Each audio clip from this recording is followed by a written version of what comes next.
Soekarno cuma 3 bulan bukan sebagai presiden, sebagai kepala pemerintah, karena habis itu diganti oleh yang alkohol enggak? Coba kuat makannya, kuat sampai dia panas, baru dekat ke alkohol.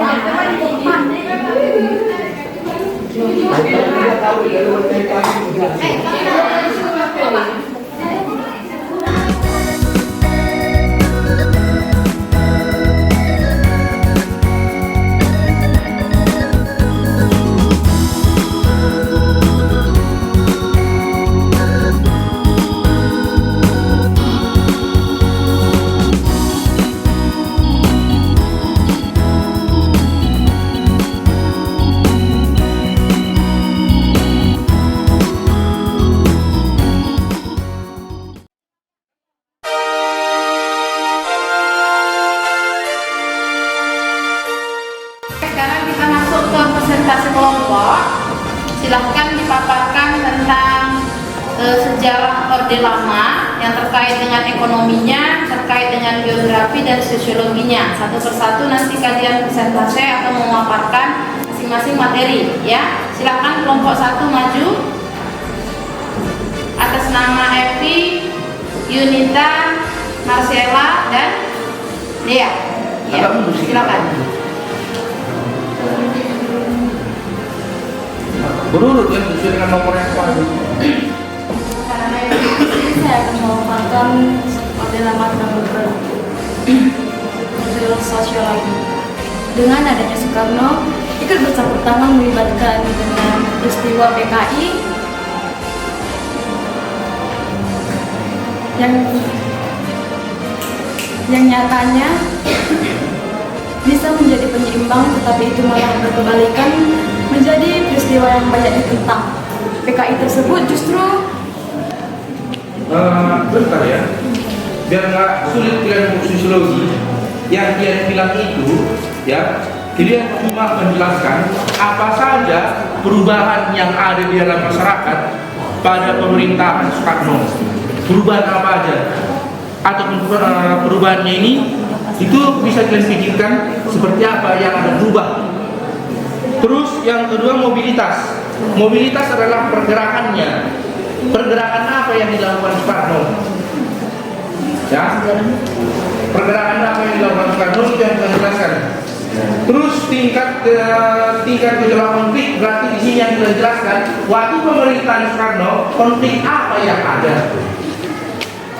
Apakah perlu dijelaskan? Tidak perlu. Konflik apa yang ada? Kan udah di sini semua. Dan itu aja ya. Biar sekali orang yang penting sekarang yang menjelaskan perubahan apa yang ada setelah Soekarno. Kan sebelum Soekarno dia dijajah kan? Setelah Soekarno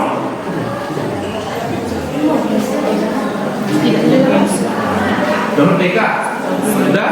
Terus pergerakan apa yang setelah ada Soekarno? Ibu, selamat datang di pemerintahan Orde Lama. Di mana di pemerintahan Orde Lama adalah awal dari Indonesia merdeka dan lahir sebagai negara kemerdekaan. Dan juga pada saat itu saya Soekarno adalah menjadi presiden pertama di Republik Indonesia. Dan saya juga menjadi kepala di pemerintahan Orde Lama. Saya memerintah pada kurun waktu 1945 sampai 1967 selama 22 tahun selamanya, 23 tahun. Dan juga saya adalah pahlawan yang mungkin sangat penting bagi Indonesia, mana saya mampu membakar semangat jiwa bangsa untuk memerdekakan kemerdekaan Indonesia. Dan hal itu pun berlanjut pada demokrasi liberalis. Pertanyaan Ibu, kenapa Soekarno cuma 3 bulan bukan sebagai presiden, sebagai kepala pemerintah, karena habis itu diganti oleh itu nggak tahu dibunuh namanya. 3 bulan baru jadi umur kita baru 3 bulan diganti oleh si Safri. Baru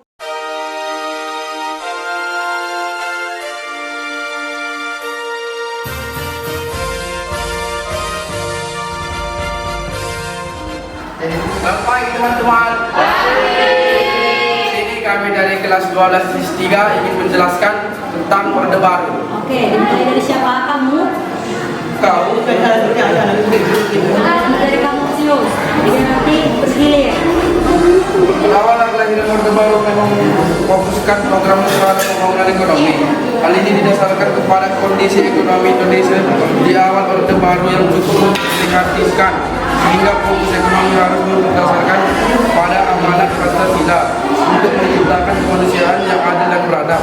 Dalam programnya, pemerintahan Orde Baru menetapkan 2 kebijakan, yaitu jangka panjang dan jangka pendek. Masa Orde Baru, presidennya siapa? Siapa? Siapa jelas? Soeharto. Jadi coba kamu jelas, kamu tengok dulu gambarnya. Itu berarti kan ada pencapaian positif itu kan?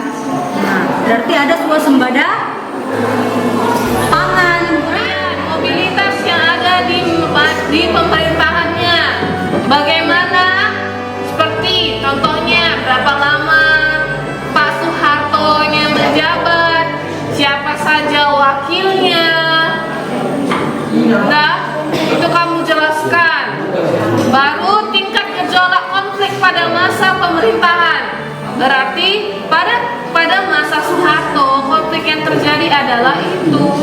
Apa yang dilakukan mahasiswa pada tahun 98. Itu sosiologi.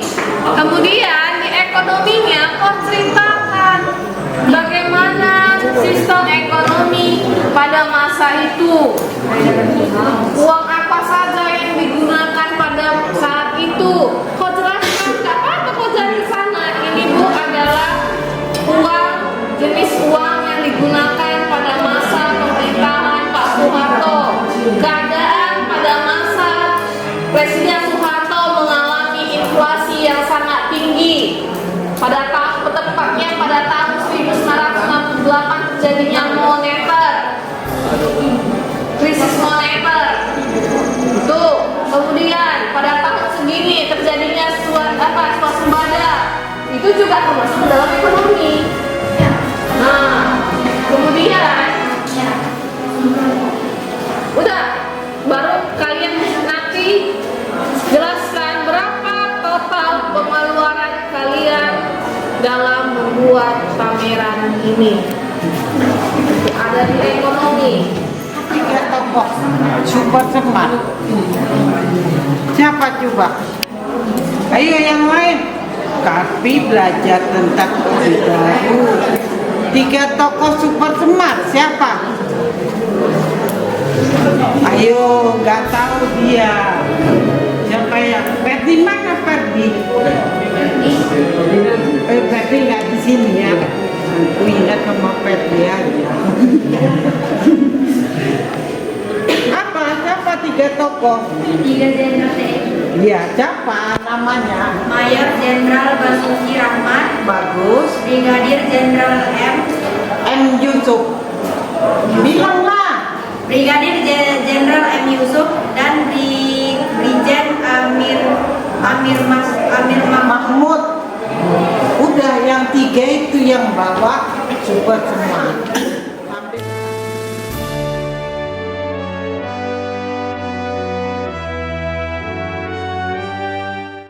Oke, kita mulai. 1, 2, 3, ayo langsung Pak. Perkenalkan, nama saya Agripa Rafael Siaan, kelas 12 IPS 2. Saya di sini sebagai presiden ketiga B.J. Habibie dan saya ingin mengucapkan kata-kata yang dari saya. Keberhasilan adalah senantiasa yang berusaha.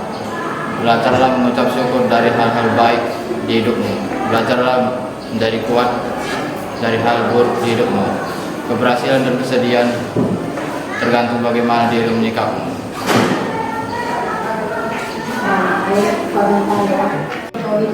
Perkenalkan, nama saya Romelo Rion Adrian Tarigan. Saya dari 12 IDIS 2. Saya memerani tokoh Presiden SBY Susilo Bambang Yudhoyono.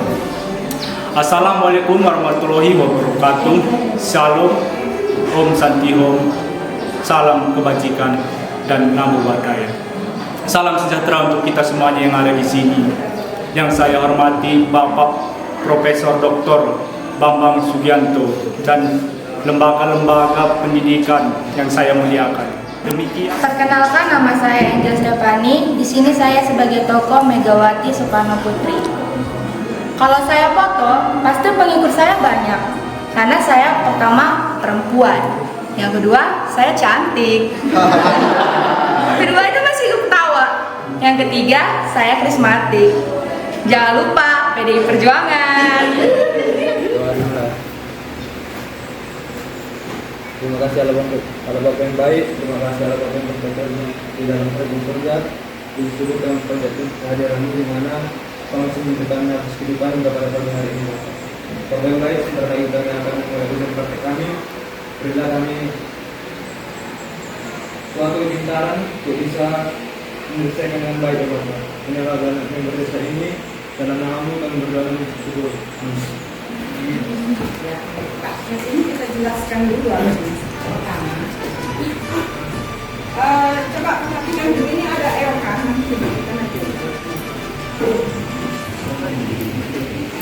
Jadi, dengarkan dulu penjelasannya ya.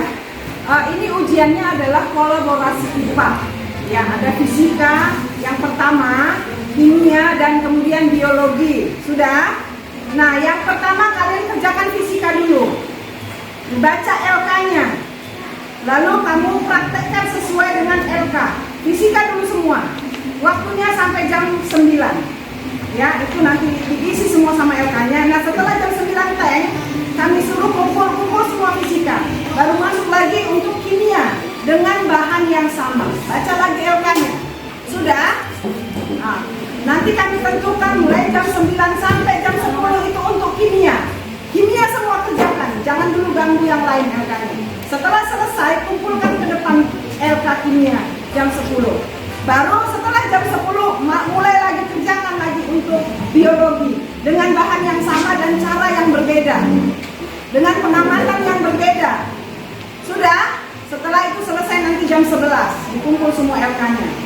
Kemudian saya ingatkan, alat dan bahan tidak boleh pinjam-meminjam. Yang tidak ada berarti penilaiannya kurang. Jadi harus kerja masing-masing. Ingat itu ya, kerja masing-masing. Alat bahan sudah kami kasih tahu bahwa ini, bawa ini, bawa ini. Jadi semua kerja perorangan. Paham? Oke, sudah dimulai. Ingat seperti apa yang sudah saya katakan. Fisika dulu terlebih dahulu sampai jam 9. Oke? Gak pakai suara, kalau udah jadi langsung laksanakan. Ini buku penilaian langsung jalan. Sudah.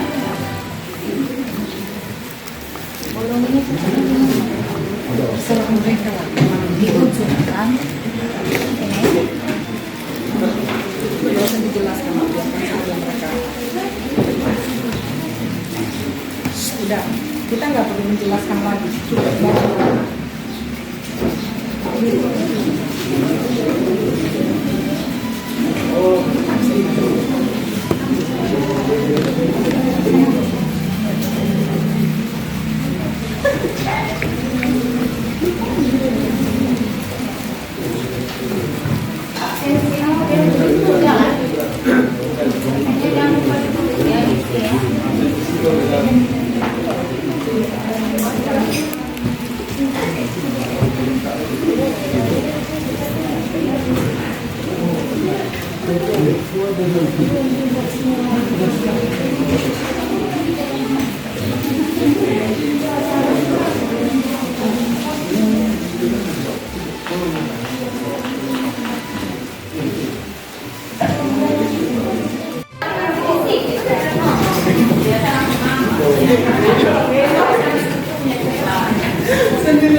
Nampak, kakimu nampak, karena kakimu jangan nampak.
Itu buka kenapa?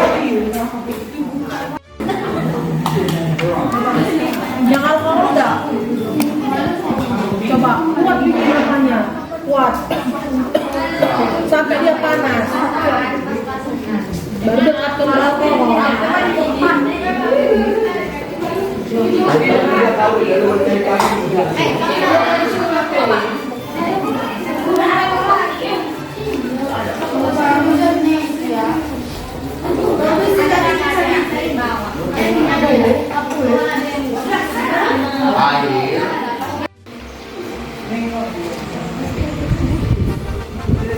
Lihat katanya.